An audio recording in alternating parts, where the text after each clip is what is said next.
I am going to steal Fyre Festival's marketing strategy.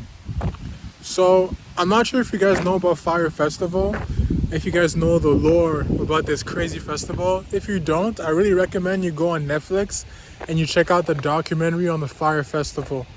I'll give you a quick 1 minute summary, 30-second summary about the festival, and then I'll go into how I plan on stealing their marketing strategy for my own benefit. So the Fyre Festival was this festival that took place, I think it was in 2020, I'm not sure, 2019.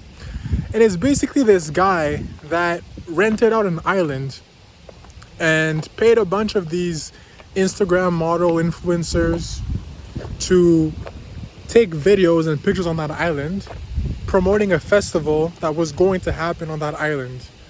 He promised that the festival attendees would not only get to listen to amazing music from famous artists like Ja Rule. There was a ton of big names. I forgot who were the artists that were on the festival, but they promised amazing musicians. They promised amazing food. They promised a bunch of stuff, amenities, accommodations on the island that were insane.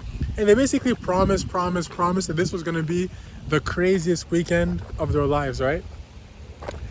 And then, but the problem with his strategy is that he basically booked out the festival too soon, and he wasn't able to fulfill all the promises that he promised the people that had paid for those festival tickets. And basically the festival never happened, and a bunch of people got like scammed from the festival. Anyways, the entrepreneur that was doing this went to jail, but I saw in his interview and I'm like, wow, the guy's a pretty smart dude.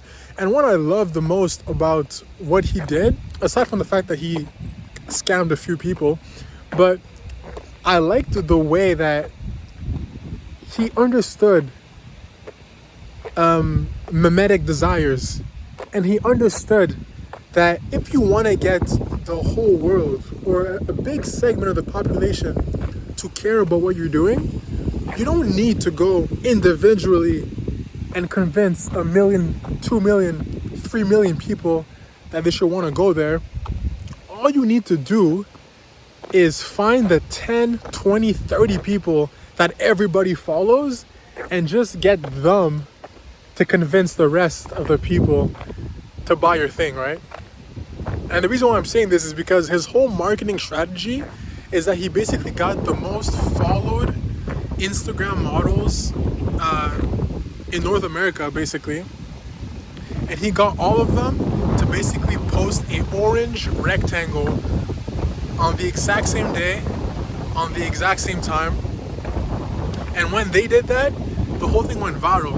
I think the models were like Kylie Jenner, Bella Hadid, and like a couple of these influencers. And the fact that it was at the same time made it so that everybody was like, what's going on? Why is every single person that I follow posting the exact same thing? And I thought about that. I'm like, wow, that's like an amazing marketing strategy. And I seen the same thing happen with NFTs. I'm not sure if you guys remember the 2021 NFT craze. And like when you really break it down, what's the reason NFTs took off the way they did? Was it because blockchain technology is so revolutionary, or the graphics were so insane? No, it was because Jay-Z changed his PFP on Twitter to a CryptoPunk. It's because every single rapper, athlete, artist at the exact same time all changed their profile pictures on social media, and everybody saw, wait, the most influential people are doing this, I'm gonna copy them. Why? Because we're mimetic creatures. If we see someone that we look up to and admire do something, we just copy it without even thinking about it. That's the reason why NFTs took off. That's the reason why Fyre Festival went so viral. And that's exactly what I'm gonna implement in my marketing strategy for my brand Compound Interest. So I'm not gonna go super deep into it because it's a long story and I don't have time to get into it. But basically, the way that I plan on releasing music is, 1, posting music every single day.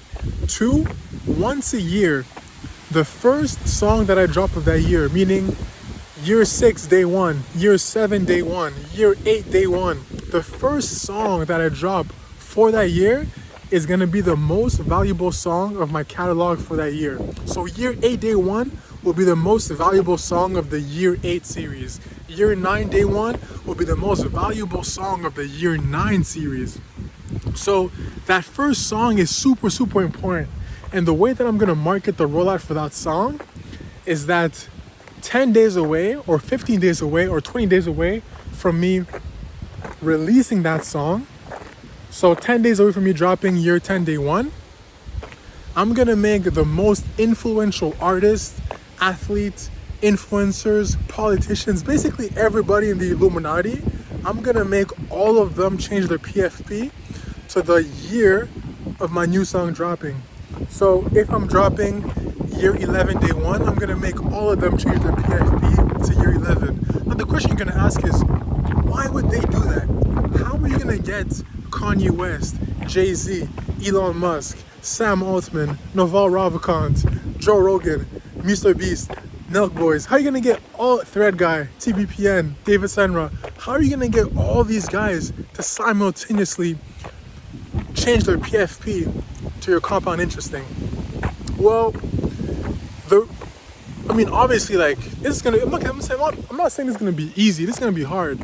But my theory, if I can execute properly on the vision and brand that I have for compound interest, then I believe that I will be able to sell my songs as NFT to the most credible and wealthy people on the planet. If I am able to do that and they own NFTs of my music, it's in their best interest to promote my next song release. Why? Because the more expensive my next song sells for, the higher their asset grows. Because if I sell David Senra an NFT for $1 million and then I'm dropping a new song next year and I drop the new song for a record price, the NFT that I sold them for $1 million will now get priced at $2 million. So with this NFT and blockchain technology, everybody that interacts with my music and becomes a fan of my music is now not only emotionally invested in what I'm doing, but also in financially incentivized to promote my product.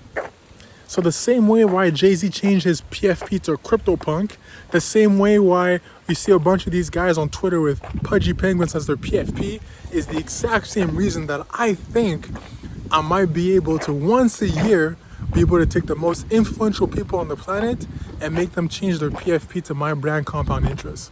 This is a very bold claim, and I think I can pull this off, but it might take me a long time.